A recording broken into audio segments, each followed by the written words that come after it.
Good day, Internet. Good day, Internet. Good day, Internet. Good day, Internet. This is DTNS Live for Thursday, January 9th, 2025, from Studio Animal House, where we are safe from fires. I'm Sarah Lane. In Las Vegas, Nevada, still at CES 2025, I'm Tom Merritt. Deep in the heart of Texas, I'm Justin Robert Young. And I'm the show's producer, Roger Chang. Daily Tech News Show Live is made possible by you. You are like Atlas, all of you, like thousands of versions of you molding together in one to lift us up and make us into a show. That includes Chris Smith, Mark Gibson, Reed Fischler, and two brand new patrons since yesterday. We had so many we talked about yesterday, but Ace Cat and Paul. Everybody welcome Ace Cat and Paul. Yay! Thank you. Good to have you, friends. Indeed. Well, welcome to DTNS Live, everybody. This is the show where we discuss the tech news to help us all understand it a little bit better. How's everyone doing? Tom, you're on the last day of CES. How you feeling?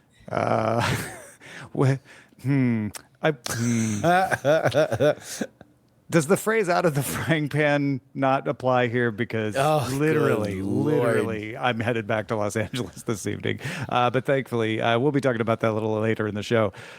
It's been an interesting CES. It's been fun to do this with Rob and Amos here live, and we had a meetup yesterday and got to see a bunch of folks. Big thanks to Ken, who showed up and then raised his Patreon immediately after. I guess he had a good time. Thank you, Ken. That's excellent. And you guys were at Resorts World. Did you do the loop? No, we didn't think about it. We were silly.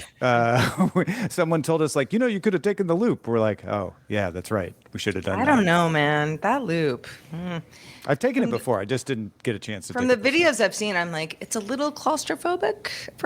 It's fine. It's like a very well. It's like a poorly built haunted house, but it's Tesla's driving through it. What's not to like? If anybody doesn't know what the loop is, it's a bunch of Teslas autonomously driving through an underground tunnel between the Las Vegas Convention Center arms and a couple of hotels like the Fontainebleau and the Resort World.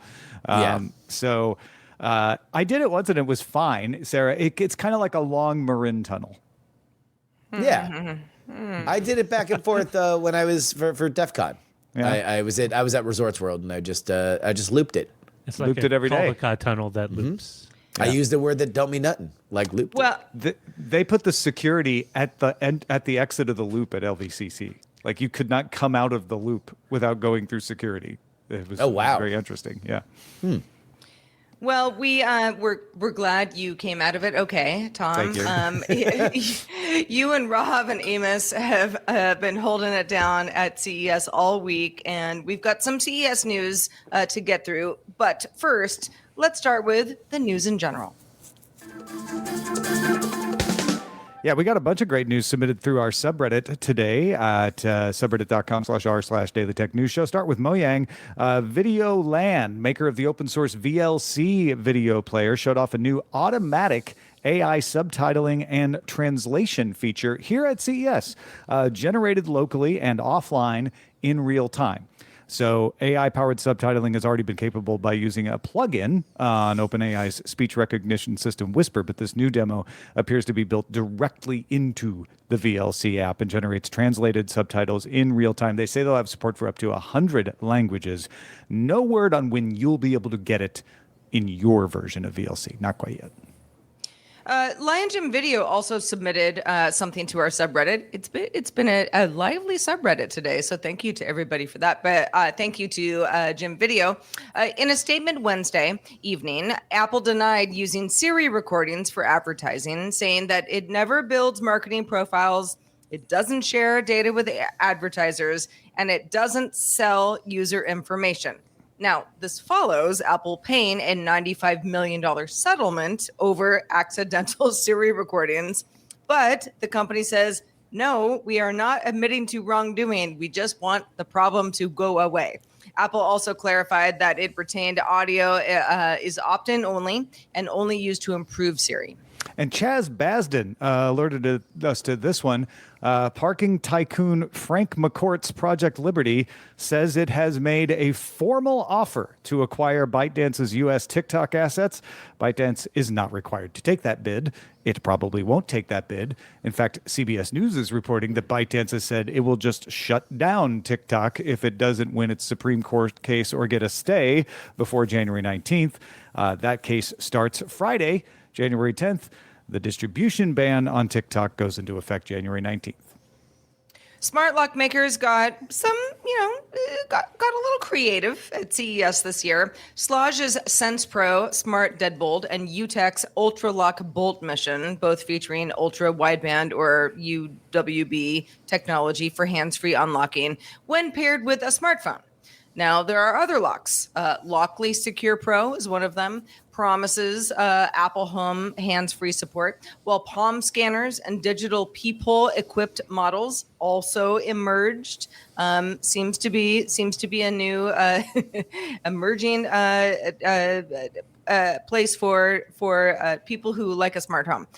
These devices aim to deliver seamless access. Their success, however, depends on reliable, secure performance when they hit the market later this year. And Ubisoft announced it's hired advisors to explore strategic and financial options. That's code for sale. This is amid ongoing speculation about a buyout by the Guillemot family or Tencent. The company's challenges include delayed game launches, declining stock prices, criticism over monetization efforts. Ubisoft is also trying to cut costs by over 200 million euros by 2026 to improve its financial position and capitalize on its gaming franchises. All right, Tom, I know you've been in Vegas all week, but I'm holding down the fort here in LA, as is Roger and as is Eileen Rivera. It's been a little touch and go because we've had some pretty dramatic fires. When I say pretty dramatic, I don't even know if I'm doing it justice. It's been pretty crazy. So we've gotten some tips from folks who want to help us. Stealth Dave wrote, I was happy to hear that Tom, Sarah, Roger, and the LA area team haven't had to evacuate due to the fires burning in their areas. Our family had to evacuate yesterday. All pets and people are safe.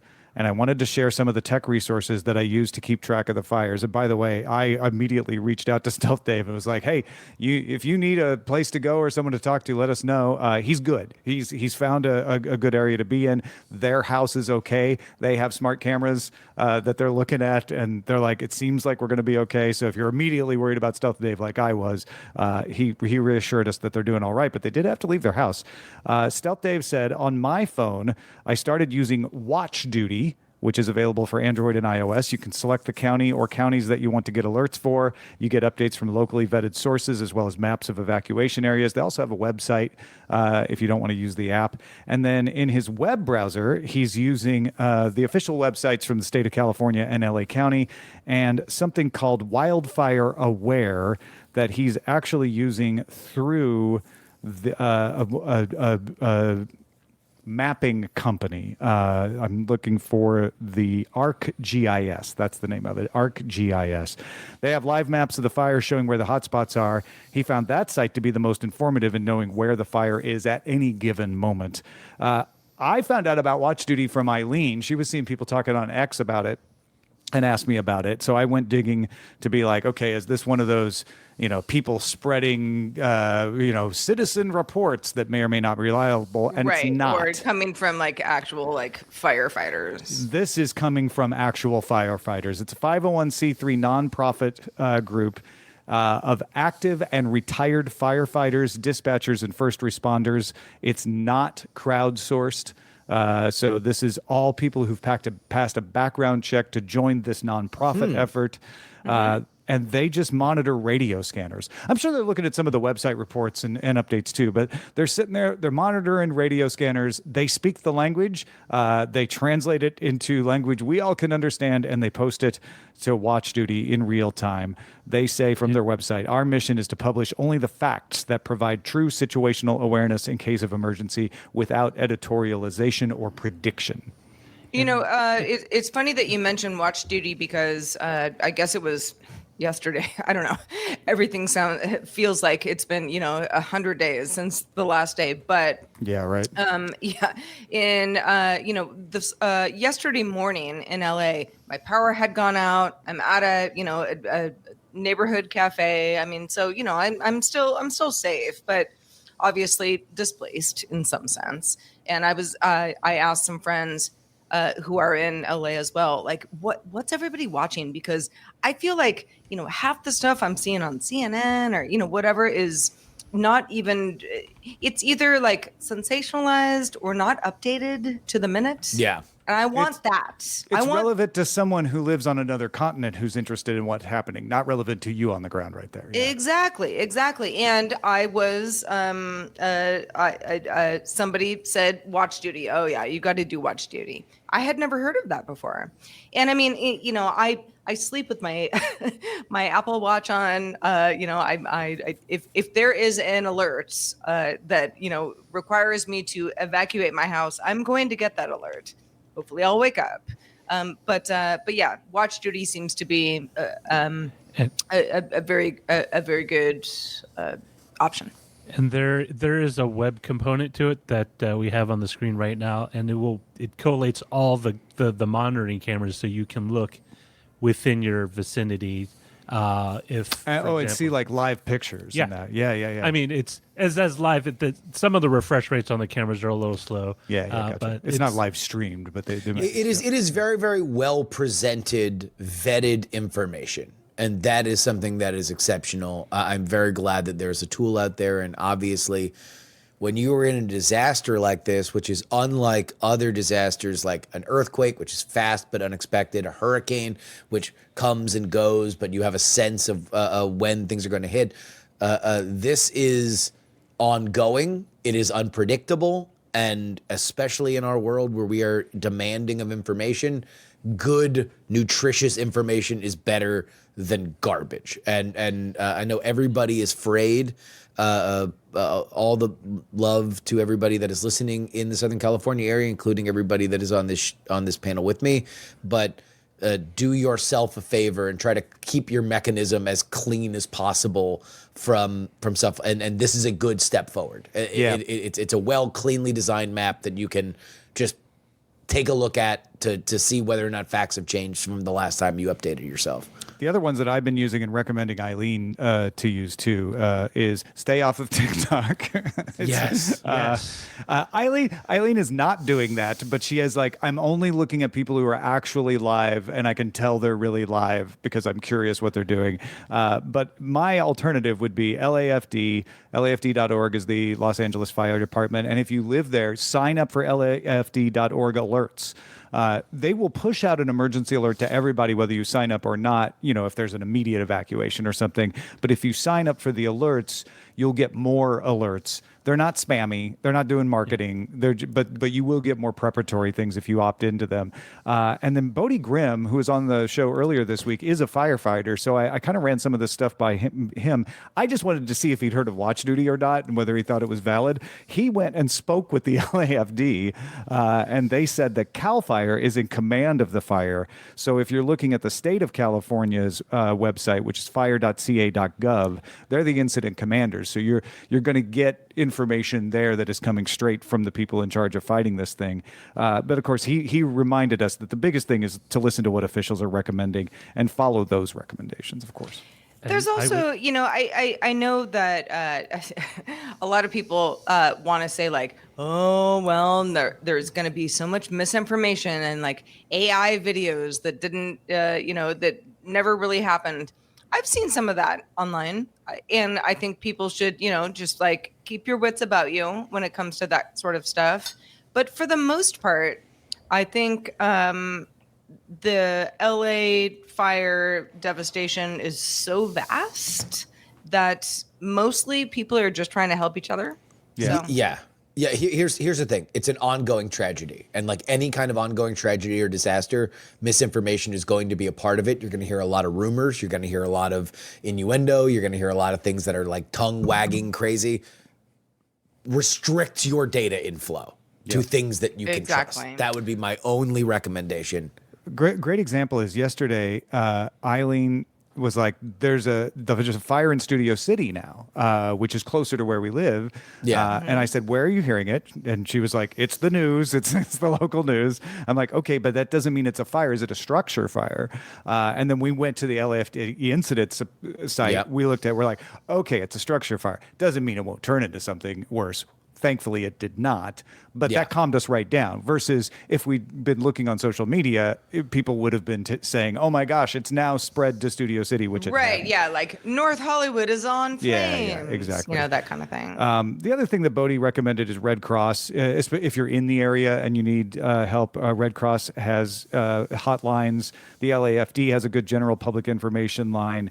He also passed along 2 firefighter websites that he used that have some interesting perspectives if you want a deeper look into how firefighters are viewing the challenge of fighting these fires. That's firehouse.com and fireengineering.com. And we'll have all the Red Cross information in our show notes as well. All right, Justin. You know, it's not a fire, but maybe it is No. sort of a fire of another sense. When anything comes to what Meta is doing these days, Instagram and Threads changing how they display political content from accounts that you don't follow. Previously, as a user, you could toggle that on or off. Starting in the U.S. this week, changes 3 settings. So we've got less, we've got standard, or we have more. Yeah. You want the fire hose, or do you want less of the fire hose? So what are you thinking? Let's go with raging rapid instead of fire hose for That's a right good one. I like that. Water is important. Yeah. So obviously, look, Meta is in the news because of the Zuckerberg announcement that happened at the beginning of the week. There is obviously a lot changing within that company. Dana White coming on as a board member, for example. All that being said, I am of the belief that this is not something that was materially changed by the result of the election that happened last November. I think that this was probably going to happen no matter what. There was a sense from Meta that they didn't want to be tagged as changing the election, tipping the election, that was going to bring attention onto them that they did not want, they were not seeking. And so they'd rather stay out of the fray than enter into it, even if it meant higher engagement, which is theoretically their business. So as, you know, the chattering class has decided that they did not turn the election, Joe Rogan did, then now they're willing to say, step out of the shadows a little bit and say, okay, sure, look, whatever you want to engage in, we're here to help you engage in it. I just don't think that this is necessarily, obviously it's going to get looped in with everything that happened over the last few days. I just think this was kind of a rubber band that was going to snap back at the end of this season, no matter what.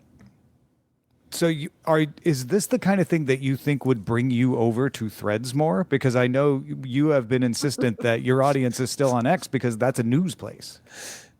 No, nothing's going to bring me to Threads. But no, I'm sorry. Something will bring me to Threads. Accidentally clicking on something in Instagram, that brings me to Threads. That is what brings Quite me often, to Threads. several times a There day. are a variety of folks who have left X for Threads. God which bless them. I am not here to imagine say that you would follow some of their, their content. as was said on Seinfeld, not that there's anything wrong with that. Everybody is allowed to go on the microblogging platform of their choice. I am not shaming anybody for doing anything. It is just not for me personally, except to check what Brett Rounsaville said, because he's probably the only person that definitely has not come back to X and whose opinion I care about.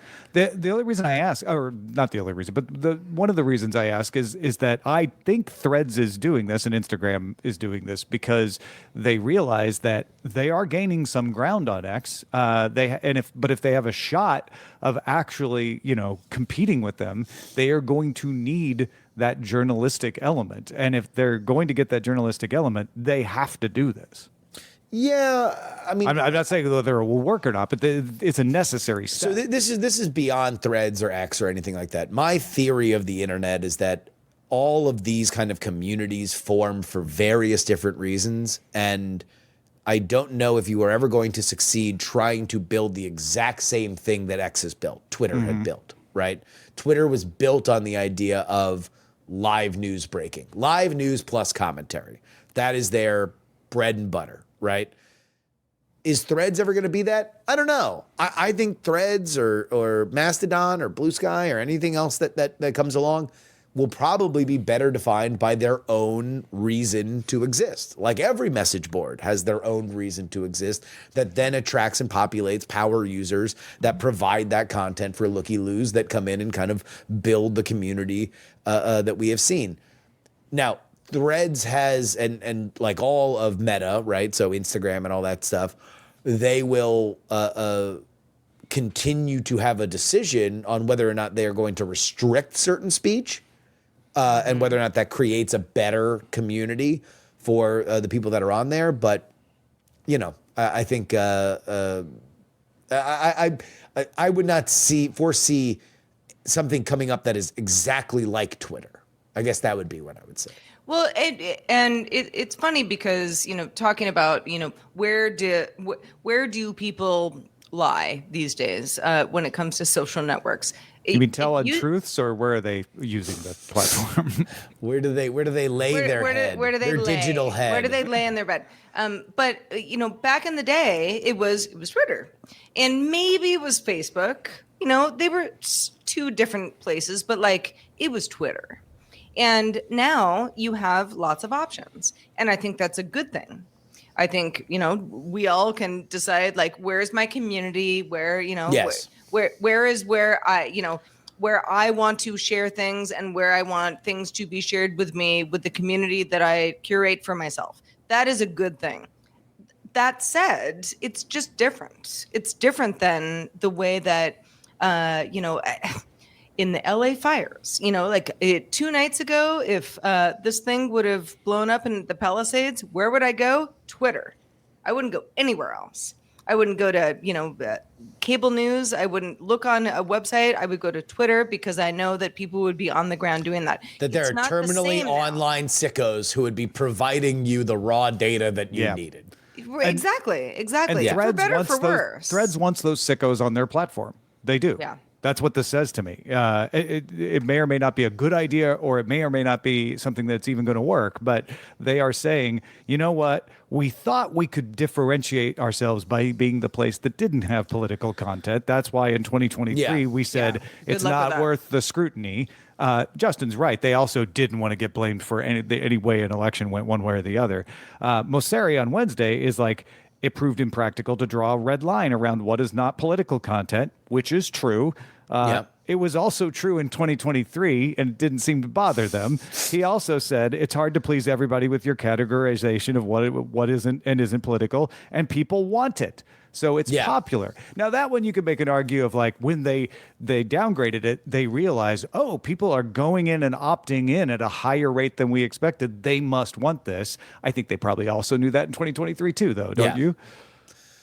Yeah, but again, I think, but to your point, Tom, and I am going to agree with you here, it just shows that they tried to say, oh, it's a value add. Here is a microblogging platform that is less political. Won't it be nice? Because that's part of the appeal of Instagram. Sounds right? great, right? Yeah, Instagram has that element of like, oh, this is a little bit less. Everything has to be about red team versus blue team. Everything has to be about the president. Everything has to be about the thing of the moment in the way that Twitter is. Now it's more about vacations and dogs and bikini pictures. And like, looking perfect. You know, exactly. Like, and scones, like all the things that we like that aren't political. And so I think they wanted Threads to be that. Obviously, it dovetailed in with the time where political discourse was going to be at its most volatile.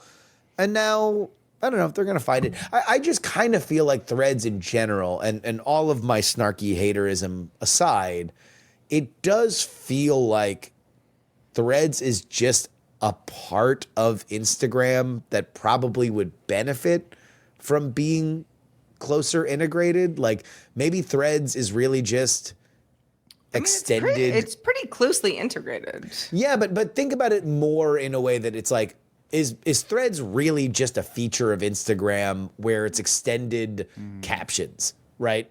That if any caption that you're writing is over a certain thing, or it is obviously kind of disconnected, this is maybe the extra space and shareability that you would otherwise have it. I don't know. I just wonder about whether or not we need something else that is exactly like Twitter. Maybe it would be benefited by the fact that it is connected to this larger platform. I mean, I think it's a lot closer to Twitter than it is to Instagram.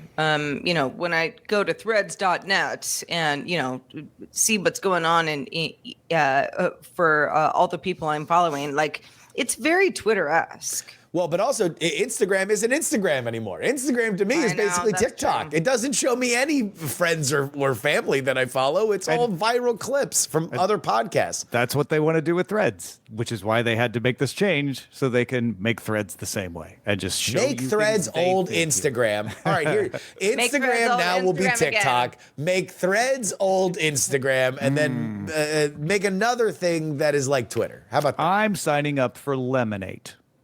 That's what ByteDance wants you to do anyway. Well, I mean, you know, if TikTok's going to go away in the US, you might as well do that. Yeah. In the meantime, we have a very simple way to get in touch with us on social media. Go to @DTNS Show. Go to @DTNS Show. Maybe you're on X, maybe you're on Instagram, maybe you're on Threads, maybe you're on Blue Sky, maybe you're on Mastodon. Go to @DTNS Show. We don't use it on TikTok because it's getting shut down anyway. But TikTok and YouTube is Daily Tech News Show. So, you know, you could go find us there as well. All right, let's talk about streaming numbers, shall we? Disney said Wednesday it had an estimated 157 million global monthly active users watching ad-supported content across its streaming platforms. That's, you know, Disney Plus, but also Hulu, ESPN Plus. It includes 112 million users domestically in the U.S. and is an average per month over the last 6 months. That's what the average is. Metrics can be confusing, to say the least. We are in a new era of finding out who is watching or listening to anything, where and when. This particular one from active accounts across Disney's 3 streaming services that have viewed ad-supported shows and movies continuously for more than 10 seconds. So if you watch a show for 12 seconds, did you watch the show? Certainly not. But that's where some of these numbers start to become interesting for people who are paying attention to the stuff. Yeah, this is 10 seconds, a minute, 2 minutes. They all have different versions of that's what's going to count a view. It doesn't mean that everybody, all 157 million, only watch 10 seconds. Right. It just means they had to set a limit somewhere. But people always ask that, like, well, how long is a view? So yeah, it's worth clarifying that. 157 million is more than the total number of Disney Plus subscribers that they announced back in November. So I feel like this is Disney saying, we've got ads everywhere. This is to the advertisers to say, yes, don't worry. If you buy an ad, I know we've got those people who pay for no ads, but guess what? They still get ads when they watch live stuff. They still get ads when they watch a few different things here and there. So be on the lookout for it. And this is return of television to the ad market, right? We saw over the last 20 years the once gold standard of advertising, broadcast television, cable television, slowly erode bit by bit by bit by bit by bit, all giving away their money to these very targeted systems like Google, like Facebook, the kings of advertising in their age. And now look at what's happening.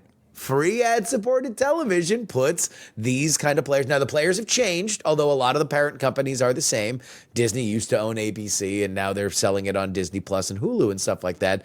But we're talking about everything old is new again, Tom.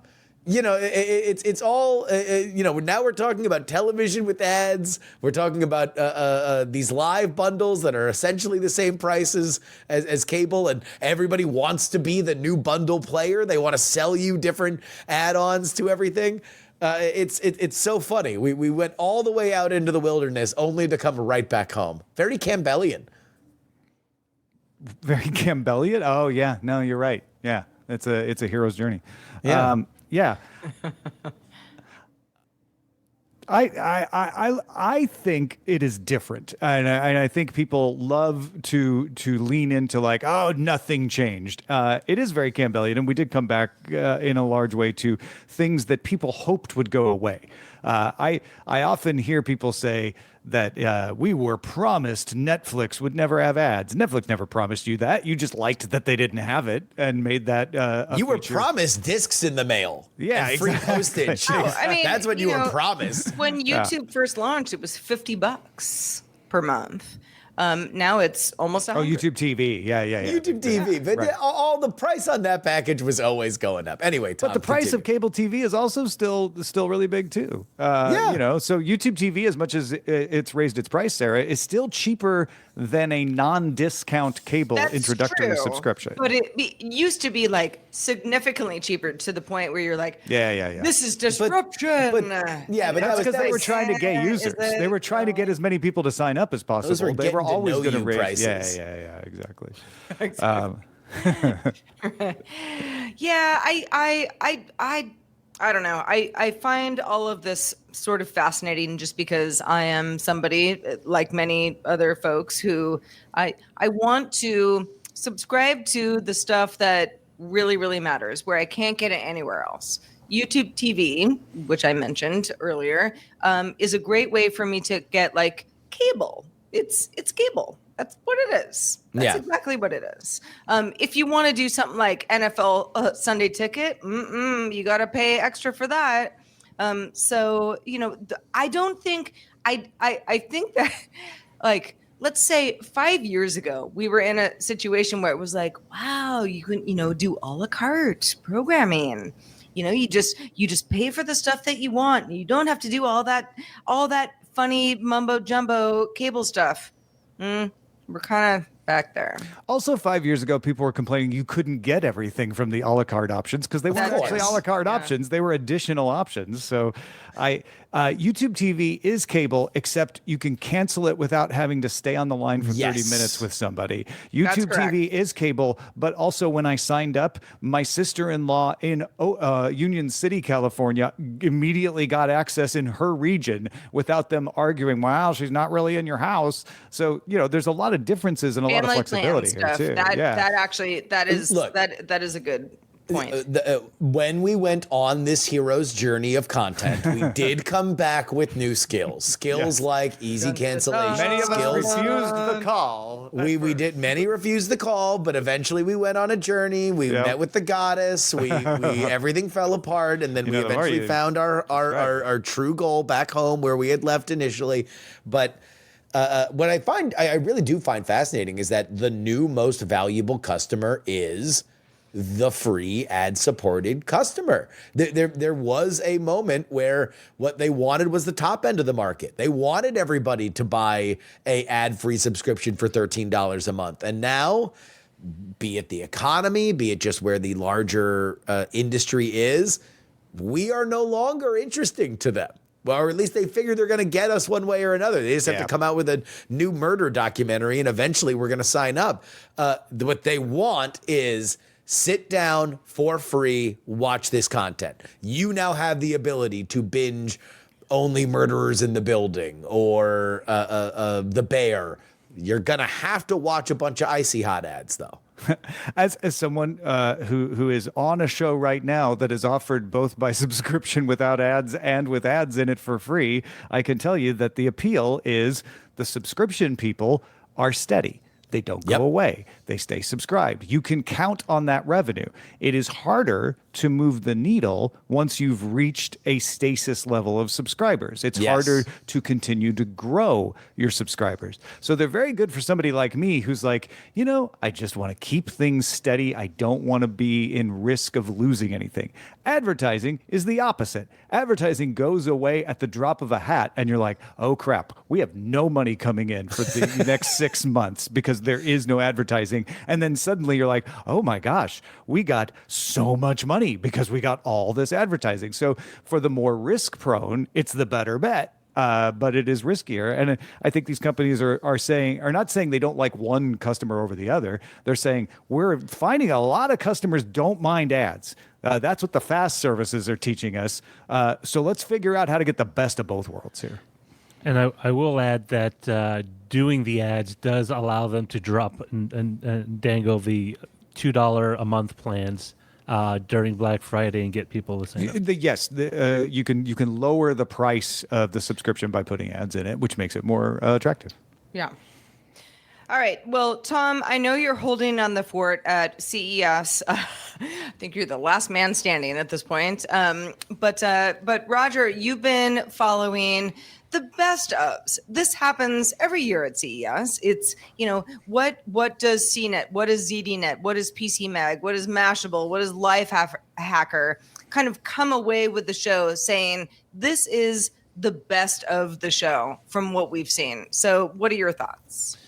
Yeah, so Best of CES 2025 is an award that all these companies under the CNET group hand out in conjunction with the CTA. And the two products that stood out to me immediately was the Flint paper battery. Now, this is a rechargeable battery that is that uses a filler material of cellulose, the same stuff you find in wood and plant fiber, and this spacer is then filled, constructed with carbon nanotubes to basically turn them into electrodes to carry and hold the charge. So you don't need to make a traditional chemical battery with corrosive chemicals, whether it's lithium ion or even a lead acid battery. Or you don't need the thick, heavy housing around it to keep all that stuff contained. You have a nice, flexible material. Right now, it is relatively low powered, but they say it can scale up over time. The only disadvantage is that the material is relatively rip prone if you're not careful, like paper. But it does point a way to a more sustainable form of energy carriage than we have right now, where we use a cocktail of different chemicals. So the big advantage here is the environment. Like these things biodegrade in 6 weeks if you just leave them out versus heavy metals that stay in the soil forever. But they have the downside of every battery tech I've ever covered in my life, which is they don't quite give the power you need yet, but they will, and then we wait.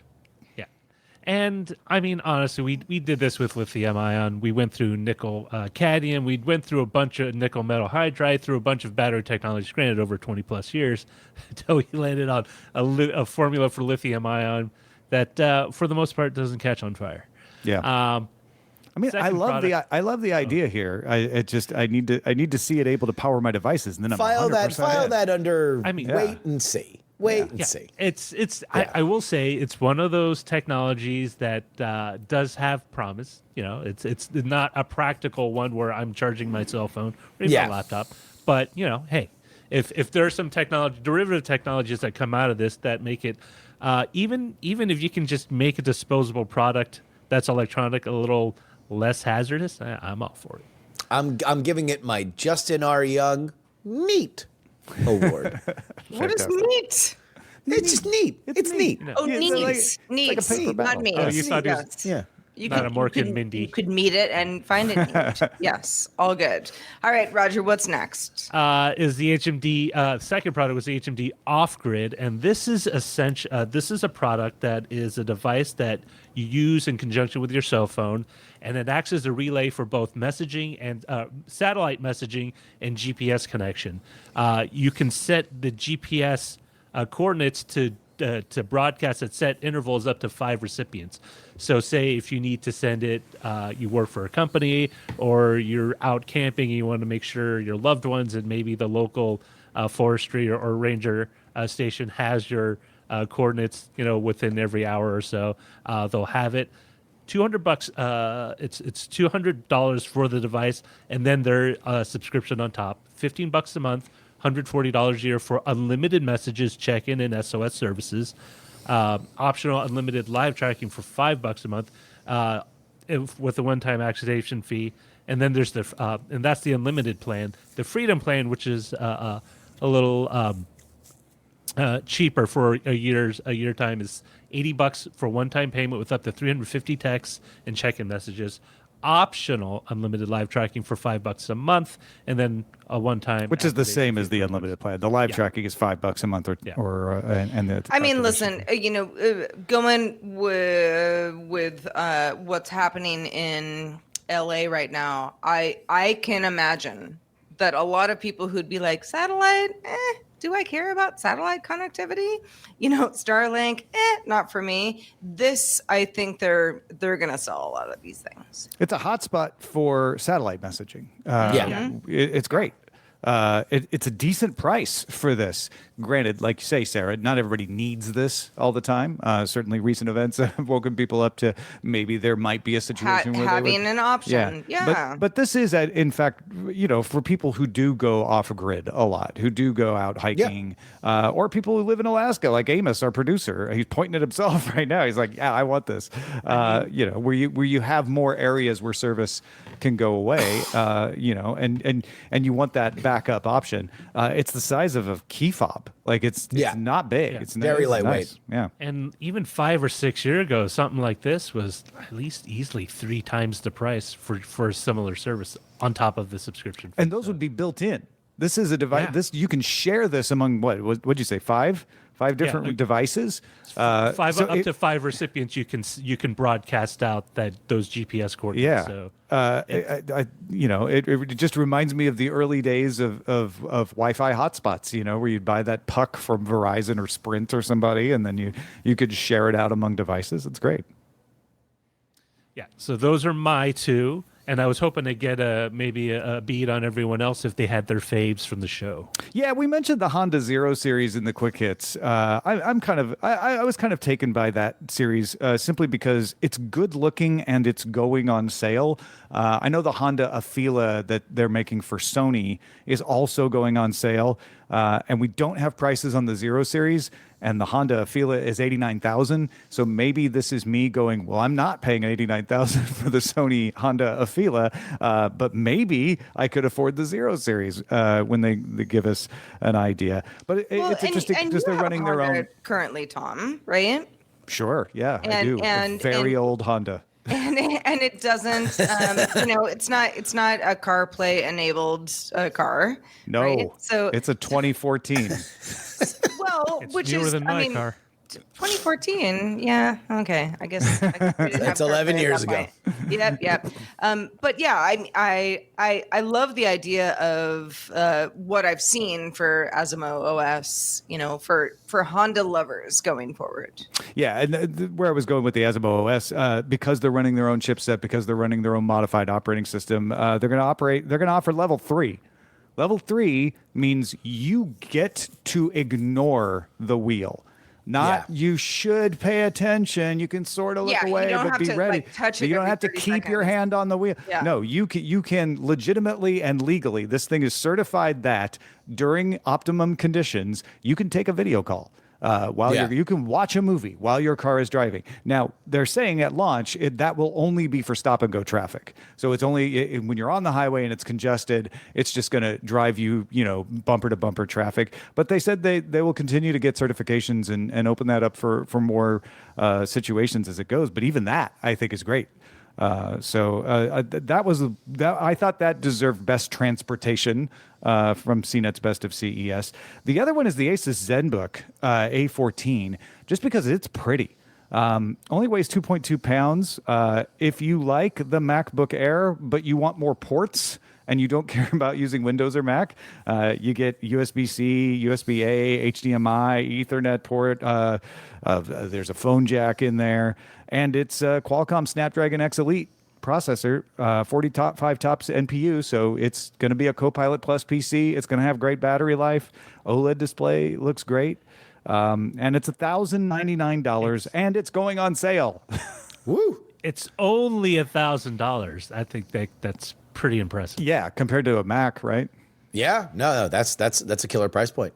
Well, I mean, I'm a very fond of my MacBook Air, which is an M1. So, it's long in the tooth in terms of, laptops, but that thing just cooks. It is totally fine. I do not need to to get a replacement. However, there are some limitations when it comes to the ports. So yes, to your point, Tom, this sounds like it is a great option for somebody who's like, well, I want, light, thin, not super expensive, but a robust laptop that I can use for a lot of things. And they did some good things with the hinges too. So because it's so light, sometimes you get those light laptops, and they can be hard to open and close because they're too light. They did some work to make sure that it's easy to open and close and all of that. So it's well designed as well. That was another reason that I liked it.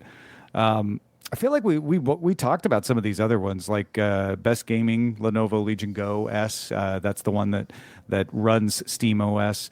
Very early, I think on Monday, we talked about the Roborock with the robot arm that can pick up your laundry. Yes. Yeah. Yes. Did you hear about that one, Justin?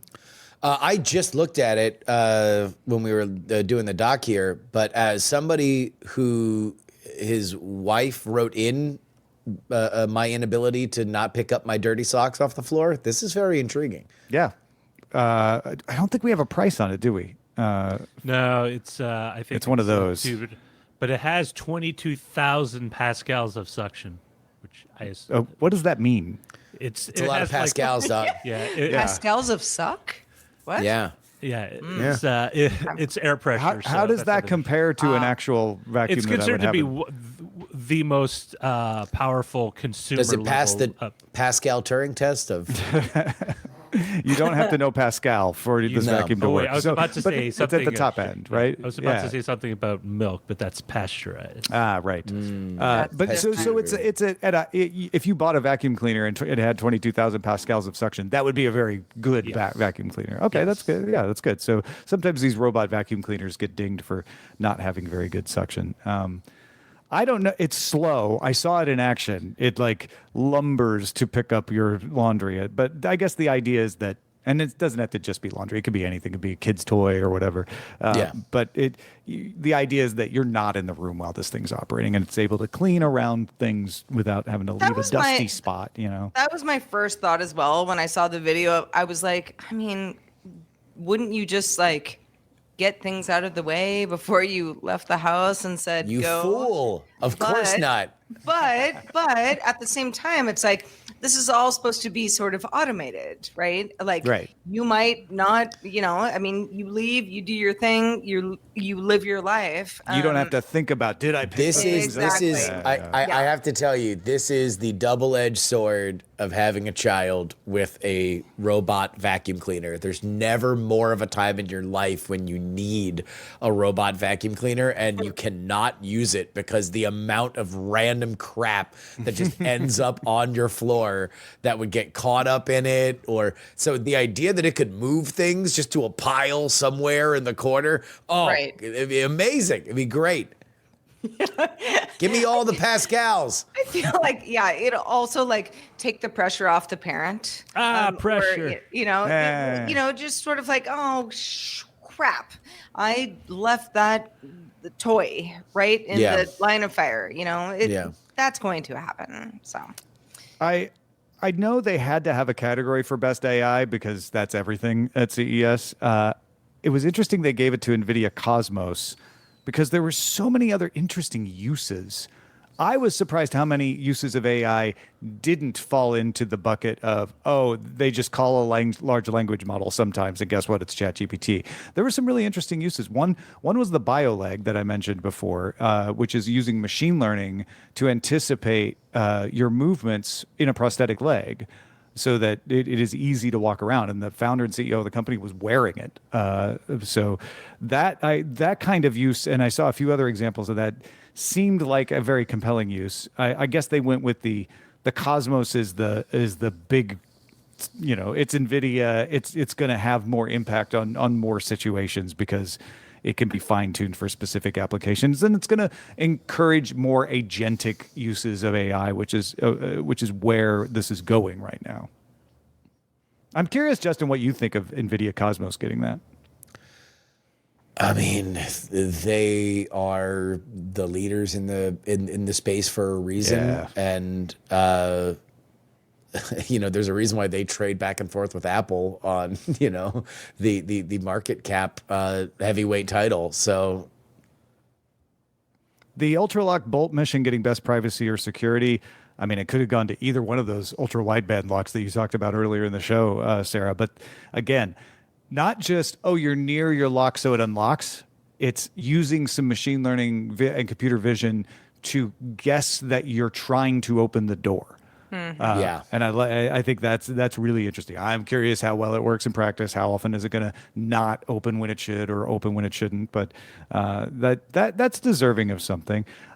I know you're a fan of the sleep gadgets, Sarah. What about the Oslo Sleep Buds, founded by Bose engineers that are just noise canceling for sleep? They're just earplugs that keep you sleepy. Okay, so hear me out. So I wear earplugs not every night because luckily where my bedroom is in my apartment is quite quiet at night. But if I am, I don't know, on vacation with somebody who snores, there are a variety of reasons that I would wear earbuds. And that is literally to like knock out stuff. I don't know about the noise canceling sleep buds. I don't know. It's just white noise. Oh man, these are great. These are like, I mean, then let me know, what I'm missing, because I'm like, I feel like, if I put in earbuds and go to sleep, then I'm fine. oh, I think you're gonna love these. It's just the extra oomph. It's not just blocking out the noise. It's giving you pleasing, relaxing noise that your brain says, num, num, num, dreamland, like white here I noise type come. stuff. Yeah, I got you. I don't really want that though. I don't know. No? Everybody's different. Everybody is. I'm not going to try to tell anybody else how to sleep. I want to feel like I'm in a cocoon. I wear an eye mask. I put in, my earbuds, and it's like, bye world. See you tomorrow. You can customize the white noise to sound like a cocoon. Actually, you can customize it. I don't know if you can customize it to sound like a cocoon, but you could. How would a cocoon sound? I don't know. That's the problem. I mean, there's a certain The soundtrack amount to of the white movie noise. Cocoon?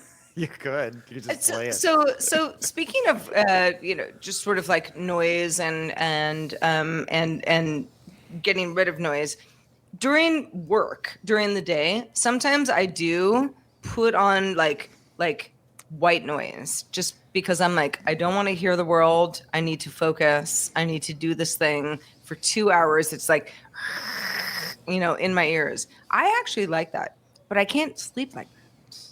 And B Shaman 3575 in our YouTube chat got him during the Kickstarter and says you can set different sounds and playlists and stuff, so it's not just the white noise. Yeah, maybe like a nice ocean sound type. For thing. completeness, we should By the way, mention James Horner did the soundtrack to Cocoon. Anyway. Oh, really? Yeah, moving on. For completion, the best TV was LG's G5 OLED TV. See our episode earlier this week for multiple references to that one. And then the best weird tech was the Kirin electric salt spoon. It uses a current to make your low sodium food taste saltier. They have showed this off at CES before. No, you couldn't try it. We did see it at one of the evening press events, but we were joking around earlier about whether you use restaurant solvents or a can of Barbasol or something. But no, they weren't doing that. But they are selling it in Japan. It is not yet available in the U.S. and it won best. So I mean, on the surface, this is a thing that I would pay for. I do not like things being oversalted. I hate oversalted things, but I want it to sometimes taste salty. Yeah, you can want some dial it in seasoning. with this, Yeah. right? Exactly. You get 4 levels. Yeah, here's the problem. That's You have to hold the spoon like you're a big old baby. Yeah, you with have to like hold your it this- fist. you have to hold it we this all way. are. And hold it like it's not available. So good. You It's love available in CES. Japan. It's available in Japan. I'm sorry, It's not it is available available in Justin. Japan. Salute to everybody in Japan. I want all my. We see you, Josh. all of our salaryman listeners, man, go out and get yourself a Kieran salt spoon and have yourself a hell of a time. But for us here stateside, boy, would we love to try it. We're not allowed to do it. So Kieran, get on it. And until then, All I'll right. use our Well, salty. I couldn't even try it here, and I was looking right at it. I know. You had your baby hand fist all ready Give me to some go. watery ramen. I'm ready to eat that all up. Oh, ramen is salty enough as it is. Are you kidding me? I don't need more salt. But yes, yeah, cool stuff. All right, let's check out the mailbag before we get out of here. Wesley had some thoughts on our viewer feedback conversation about AI and programming. Wesley says, in your recent episode, you mentioned people who don't know how to code probably aren't using AI to code all that much. I'm the rare exception, says Wesley. I use ChatGPT to code Python.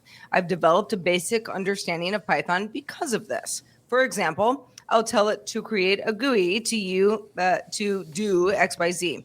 Then I run it. If it throws a traceback, I throw it back to GPT and it hopefully fixes it. One tip I found, says Wesley, if you do get a traceback, start a new chat before you give it the traceback, then re-give it the code. I don't know why this helps, but if you don't do this, it seems, at least from my experience, that it will create more tracebacks until your code is an absolute mess. Oh, okay. Yeah. Wesley says, I actually used it to create a little weather app for my personal use. I integrated it, an API. And by the way, if you're doing this, it probably isn't the wisest idea to share your API key with ChatGPT. Good reminder. Wesley says, out of Gemini, Copilot, and GPT, I've found that GPT 4.0 to be the best at this. Very nice. This actually reminds me of how I learned HTML, which was just looking at source code of web pages. He's basically just doing the equivalent, the modern equivalent, like tell it to make code and then look at the code and go, oh, that's how that works. That's pretty cool. There's a lot of no code stuff. I would suggest bolt.nu, BOLT.NU, and Oh, cool. you can just make little apps. You can make little websites. It's pretty cool. crazy. Yeah. Well, thank you for that, Justin, and thank you for being you and being with us today. What you got going on lately you want to tell folks about? Well, if let's say you're a host of a tech podcast and you got yourself a little flight, a short one from Las Vegas to Los Angeles, and maybe you'd like to take your mind off things, you can listen to the brand new episode of World's Greatest Con. Just came out before the end of the year. The story of Crazy Eddie, the 80s retailer that was running the biggest retail scam of his era, left him an international fugitive. It is all on World's Greatest Con. Crazy Eddie, part 1 and part 2. I have a horrible confession, Justin. You probably already listened to it. Oh, I tore through it the minute it came out. Why It's is that so a good. horrible confession? Because he was, making this wonderful I was using it recommendation as an for, example, for me yeah. to use on my flight, and I'm like, I can't. Well, I could listen to it again. It might actually. You be could worth listen to it listening again and pick up yeah. all the awesome subtleties of my production. Yes, exactly. But it's a great story, folks. So I could not stop listening to it once I started it. Go check it out, World's Greatest Con. During the show, folks have been submitting some show titles. Let's go over to showbot.tv/DTNS. If you're in our Discord or in our Twitch chat, you can submit them. Anybody can vote on them during the show. Showbot.tv/DTNS. Batfake 2001 has, you've made your thread, now lie Now on lie it. in it. Yeah, I like that one. G. James B. with, my God, it's full of ads. Yeah. TV is a flat circle from X1011. I like that one. A bundle of annoy from Sir ATW. A hotspot is satellite for fire. Hey, yeah. That was a roller coaster ride of emotions. That one. Yep. Yeah. Daily Meta News Show. Rogers best of CES 2025. I like that one. That's a good one. What did we go with, Sarah? Well, sorry. We went with You've Made Your Thread, Now Lie on It. That Yes. was from Batfink Yay. 2001. Thank you, Batfink 2001. Also, big thanks to everyone watching on YouTube and Twitch and LinkedIn. We also stream to LinkedIn Live every day, Monday through Friday, 4 p.m. Eastern. Laminar Rainbow gave us a sticker, a super sticker on YouTube. Thank you, Laminar Rainbow. One of the regular givers of super stickers for us. We don't have a lot of them, but we appreciate them very much. Thank you very much, Laminar Rainbow. Got a lot of folks supporting us on Twitch. Always good to see bits from Zoe Brings Bacon, Technomensch, our own Twitch producer, Theater Monkey. It always entertains me when he resubscribes with Prime. Doesn't cost him anything. Puts some money in his own pocket. 64 months. Razin resubscribed for the 37th month. Thank you, everybody. BioCow. Did we get BioCow subscribing at Tier 1 for the 67th month yesterday? Because he deserves a shout out for that as well. Thanks, everybody, for watching and listening. If you want to learn how data sets help shape the world that you live in, listen to Behind the Data, hosted by data scientist Andrea Jones-Roy. The show examines why data sets, what they say about what's happening in our world, in politics and health, and why. The first season finished last month, but season 2 will start soon, so check it out at behinddatashow.com. Send in your comments to feedback@dailytechnewsshow.com. We are going to be back tomorrow doing it all again. Watch us live Monday through Friday at 4 p.m. Eastern. That is 2100 UTC, and you can find out more at dailytechnewsshow.com/live. Stay safe, I won't everyone. be here anymore then, but see you tomorrow. Tom's going to be back in LA. The DTNS family of podcasts, helping each other understand. Diamond Club hopes you have enjoyed this program.